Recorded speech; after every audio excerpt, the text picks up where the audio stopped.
ഉറച്ചു നിൽക്കുന്ന നിങ്ങൾക്ക് വേണ്ടി ഞാൻ പണിയെടുക്കും.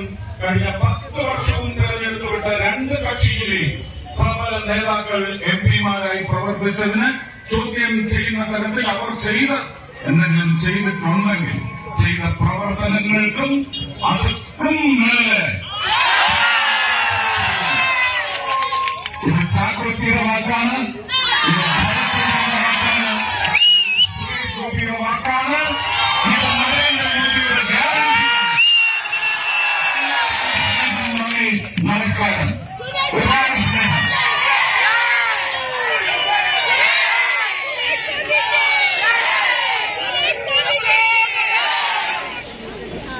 ഉറപ്പുകൾ പലതായി കഴിഞ്ഞ 62 ദിവസം തീവ്രമായ ലോക്സഭാ തെരഞ്ഞെടുപ്പ് പ്രചാരണത്തിന്റെ ഭാഗമായിട്ട് വാഗ്ദാനമായിട്ടല്ല, ഉറപ്പായിട്ട് തന്നെയാണ് നൽകിയിട്ടുള്ളത്.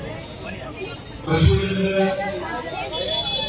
അടിത്തട്ട് വർഗത്തിന്റെ സാമ്പത്തിക വിഷയങ്ങൾ എന്നതിലേക്ക് മാത്രമാണ് രാഷ്ട്രീയം മൊത്തം കലർത്താതെയാണ് രാജതന്ത്രത്തിന്റെ ഭാഗമായിട്ട് ഈ രാജ്യത്തിന്റെ സമ്പന്നത, ആ സമ്പന്നത പാവപ്പെട്ടവന്റെ സമ്പത്ത് കൂടി ചേർന്നതാണ്. അവരുടെ ജീവിതം ദുഷ്കരമാക്കിയ സ്വാതന്ത്ര്യ ലബ്ധിക്ക് ശേഷമുള്ള ഒരു 30-35 വർഷക്കാലമെങ്കിലും ഭരണത്തിന്റെ പേരിൽ അടിച്ചേൽപ്പിച്ച അക്രമം, അതിൽ നിന്ന് ഭാരതത്തിലെ ജനതയെ മുഴുവൻ ഉയർപ്പിന്റെ കാലത്തേക്ക് കഴിഞ്ഞ 10 വർഷമായിട്ട് നരേന്ദ്രമോദി ഭരണ നൈപുണ്യം ഉയർത്തിയെടുത്തുകൊണ്ടുവരുന്നതിനിടയ്ക്ക് കേരളത്തിലെ അക്രമ ഭരണം, അധമ ഭരണം, ഏറ്റവും മോശപ്പെട്ട ഭരണം കേരള ചരിത്രത്തിൽ, ഭരണചരിത്രത്തിൽ,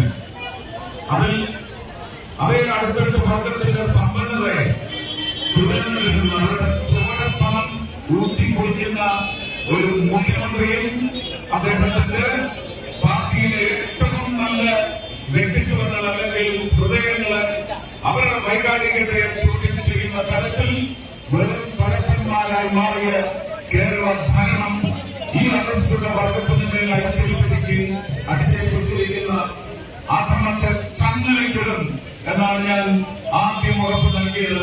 ആ ഉറപ്പിൽ ഞാൻ ഉറച്ചു നിൽക്കുന്നു.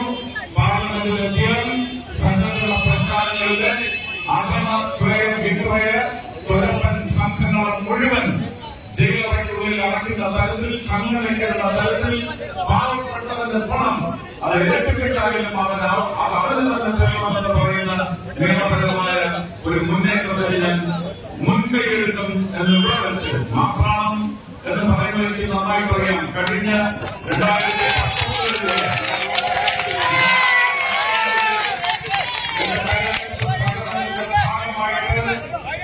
ലാൻഡ്മാർക്ക് പ്രഭാഷണം നടത്തിയ അതേ വേദിയിൽ ഇന്ന് ഞാൻ കിഴക്കോട്ട് തിരിഞ്ഞു നിന്നാണ് ഈ പ്രഖ്യാപനം നടത്തുന്നത്. ജൽമിഷൻ പോലെയുള്ള, ആയുഷ്മാൻ ഭാരത് പോലെയുള്ള ഭരണ നിർവഹണം കേരളത്തിലെ പാവങ്ങളിൽ ഉയർത്തുന്നു.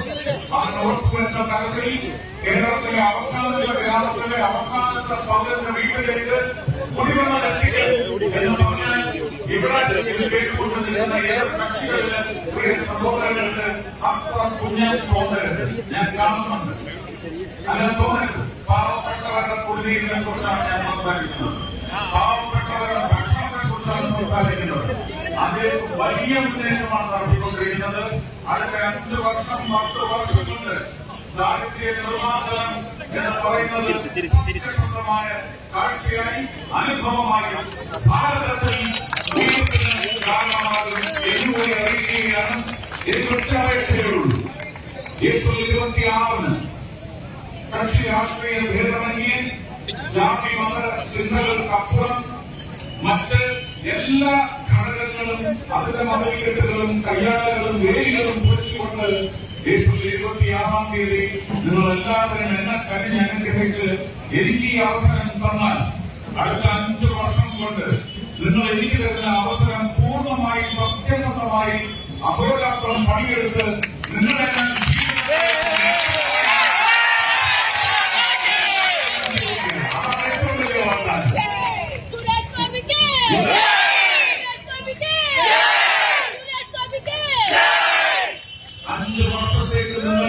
ആശീർവാദം 5 വർഷം കഴിഞ്ഞ് ഞാൻ ഇതേ മാത്രാണത്ത് ഈശ്വരൻ അനുഗ്രഹിക്കുകയാണെങ്കിൽ എനിക്ക് വേണ്ടി